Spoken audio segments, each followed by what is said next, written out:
Egypt کے شہر Cairo سے تقریباً 5 کلومیٹر لائم اسٹون کے بڑے بڑے پہاڑ موجود تھے اور ان پہاڑوں کو ویلی آف دی کنگز بھی کہا جاتا ہے۔ حیرت کی بات یہ ہے کہ یہ ویلی اپنے اندر بے شمار راز چھپائے ہوئے ہیں۔ ان رازوں کا پردہ فاش کرنے کے لیے کنگز ویلی میں پچھلے 200 سالوں سے کھدائی کا کام چلتا آ رہا ہے۔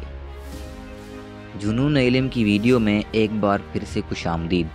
ناظرین، آج سے قدیم 4500 سال پہلے جب ایجپٹ یعنی مصر کے کنگز مر جایا کرتے تھے تو ان کی پیرامڈز بنا کر انہیں دفن کر دیا جاتا تھا۔ پیرامڈز کے اندر مختلف چیمبر سجائے جاتے تھے اور ان چیمبرز میں کنگز کے ساتھ ساتھ اس کا سارا خزانہ بھی ڈیکوریٹ کیا جاتا تھا۔ ایجپٹ ایجپشن کا ماننا تھا کہ انسان کے مرنے کے بعد بھی یہ سارا خزانہ انسان کے کام آتا ہے، لیکن اتنے بڑے بڑے پیرامڈز بنانے میں کافی وقت بھی لگتا تھا اور کافی زیادہ محنت بھی، جس کے بارے میں شاید ہی کہیں آپ نے پڑھا ہو یا دیکھا۔ تو ناظرین، بڑھتے ہیں اپنی ویڈیو کی طرف۔ ایکسپرٹ اور ریسرچرز کا ماننا ہے کہ جیسے جیسے وقت گزرتا گیا پیرامڈز بنانے کا سلسلہ شروع ہوتا گیا اور کنگز مین کو لائم اسٹون کے پہاڑوں میں دفن کرنے کا سوچا گیا، اور اسی وجہ سے آج اس کو کنگز آف دی ویلی بھی کہا جاتا ہے۔ ایسا مانا جاتا ہے کہ اینشینٹ ایجپٹ کے کنگ اپنے مرنے سے پہلے ہی اپنا چیمبر، اپنا گولڈ ڈیتھ ماسک اور اپنا کوفن تیار کروا لیتا تھا تاکہ اس کے مرنے کے بعد اسے دفن کر دیا جائے۔ پچھلے 200 سالوں میں اس ویلی سے 65 ٹومبز ڈسکور کر دیے جا چکے ہیں، لیکن ملنے والے ٹومبز ویسے زیادہ تر چیمبر کے اندر سے خالی ملتے تھے۔ ایکسپرٹ اور ریسرچرز کا ماننا ہے کہ سب کو معلوم تھا کہ اس ویلی میں خزانہ چھپا ہے، اسی لیے ہزاروں سال پہلے ان بنائے گئے چیمبرز کو وقفے وقفے سے لوٹیروں نے ڈھونڈ کر لوٹ لیا تھا۔ خزانہ تو بالکل بھی نہیں چھوڑا، جبکہ کہیں چیمبر میں صرف کنگز کی ممیز کو چھوڑا گیا۔ ایک دن کنگز ویلی سے ایک ایسا راز ملا جس میں دنیا بھر کے آرکیولوجسٹ اور ایکسپرٹ کو حیران کر دیا۔ جی ہاں، 1922 میں کنگز ویلی میں برٹش آرکیولوجسٹ ہوورڈ کارٹر اپنی سائٹ پر کام کر رہے تھے کہ اچانک ان کی نظر ایک سیڑھیوں جیسے اسٹیپ پر پڑی۔ حیرت انگیز طور پر سیڑھیوں کا یہ اسٹیپ پہاڑ کے نیچے کی طرف جا رہا تھا، جس کو دیکھ کر ہوورڈ کارٹر سے رہا نہیں گیا اور اس نے کھدائی کا کام شروع کر دیا۔ ایکسکیویشن ٹیم کھدائی کا کام کرتی گئی اور دیکھتے ہی دیکھتے پہاڑ کے اندر سے مزید اسٹیپ دکھنا شروع ہو گئے۔ اب یہ تو کنفرم تھا کہ پہاڑ کے یہ اسٹیپ کسی سیکرٹ جگہ پر ہی لے جائیں گے۔ کئی فیٹ کی کھدائی کرنے کے بعد جو منظر دیکھا گیا اس پر یقین کرنا بہت ہی زیادہ مشکل تھا۔ جی ہاں، کنگز ویلی کے پہاڑوں کے بیچوں بیچ ایک اور ٹوم مل چکا تھا۔ یہ وہ ٹوم تھا جس کی ایمپرینس 3000 سال پہلے بن کی گئی تھی، اور ہوورڈ کارٹر اب ایسا منظر دیکھنے جا رہا تھا جو پچھلے 3000 سالوں سے کسی نے بھی نہیں دیکھا تھا۔ انٹریس کے سامنے رکھے پتھروں کو ہٹا کر جب ہوورڈ کارٹر نے اندر گیا تو اس نے دیکھا کہ پورا چیمبر الگ الگ قسم کے خزانوں سے بھرا پڑا ہے۔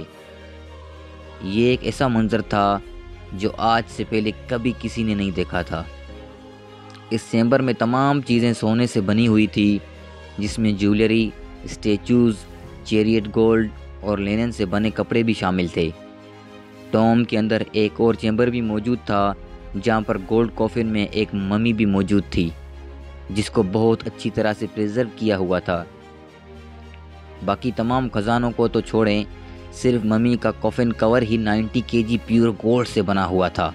ساتھ ساتھ اس چیمبر کی دیواروں پر جو پینٹنگ موجود تھی اس کے کلر ابھی تک کافی زیادہ برائٹ تھے۔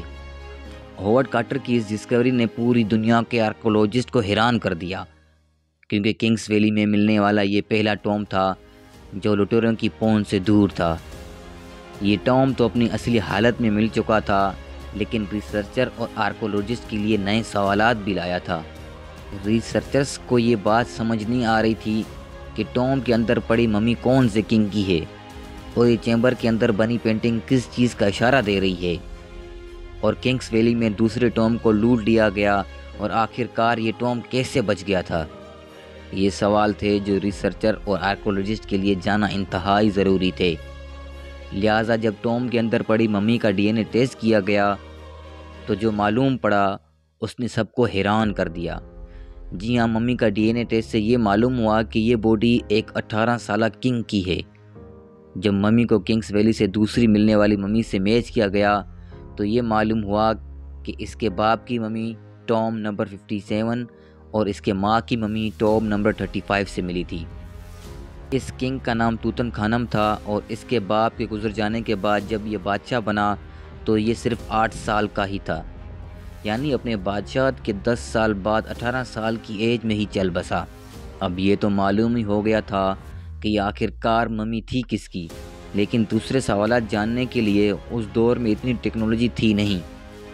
9 میں 18 ڈائنسٹ کے کنگ توتن خانم کے ٹام کو تلاش کرنے والے ہوورڈ کارٹر بھی چل بسے۔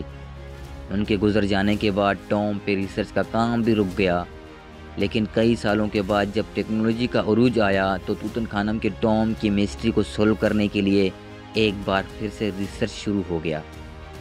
ایجپٹولوجسٹ عالیہ اسماعیل ٹیکنالوجی کی مدد سے ٹام کی بقایا مسٹری کو سولو کرنے کے لیے میدان میں اتر آئی۔ ان کو اس کنگ کی زندگی کے بارے میں جاننا تھا جو 3000 سال پہلے زندہ تھا۔ یہ ٹام کس طرح لٹیروں سے بچا رہ گیا تھا، یہ جاننا بھی عالیہ کے لیے بہت ضروری تھا کہ سب سے پہلے چیمبر کی وال پینٹنگ کو سمجھنے کے لیے انہوں نے اسے سافٹ ویئر میں رن کیا تو ایک ایک کر کے سارے رازوں سے پردہ اٹھتا چلا گیا۔ وال پینٹنگ کی اسکرین کو جب زوم کر کے دیکھا گیا تو اس پر ابھی تک پینٹ برش کے نشانات واضح طور پر نظر آ رہے تھے۔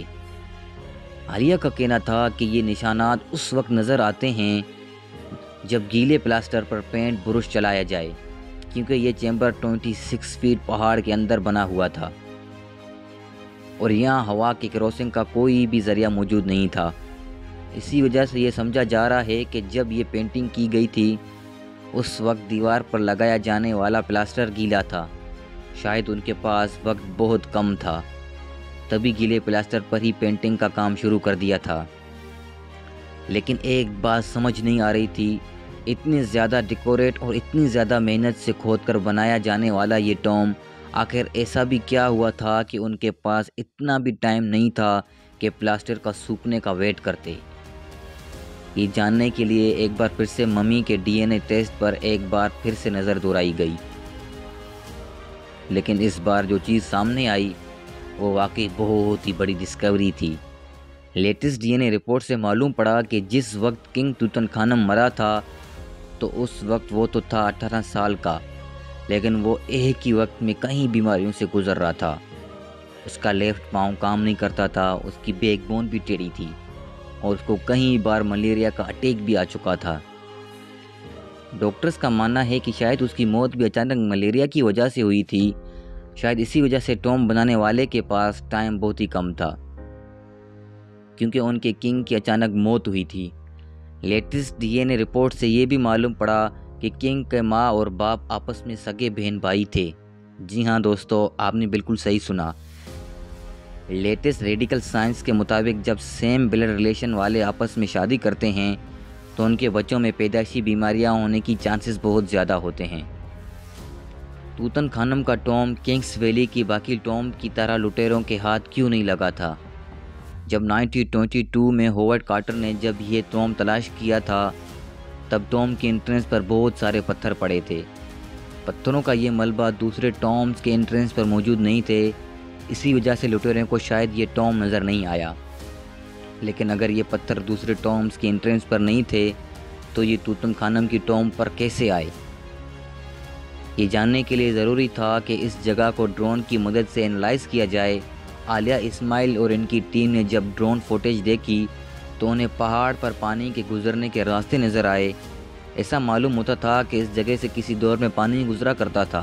ایکسپرٹس کا کہنا ہے کہ ارتھ کوئک کی وجہ سے پہاڑوں سے گرنے والے پتھر یہاں سے گزرنے والے پانی کے پریشر سے ٹام کی انٹرنس پر آ چکے تھے اور اسی وجہ سے توتن خانم کی ٹام کی انٹرنس پوری طرح سے بلاک ہو چکی تھی۔ دوستوں، امید کرتے ہیں کہ آج کی ویڈیو آپ کو پسند آئی ہوگی۔ مزید ایسی ویڈیوز کو دیکھنے کے لیے ہمارے چینل کو سبسکرائب کیجئے۔ ملتے ہیں کسی اور ویڈیو میں، تب تک اپنا خیال رکھیے گا۔ اللہ حافظ۔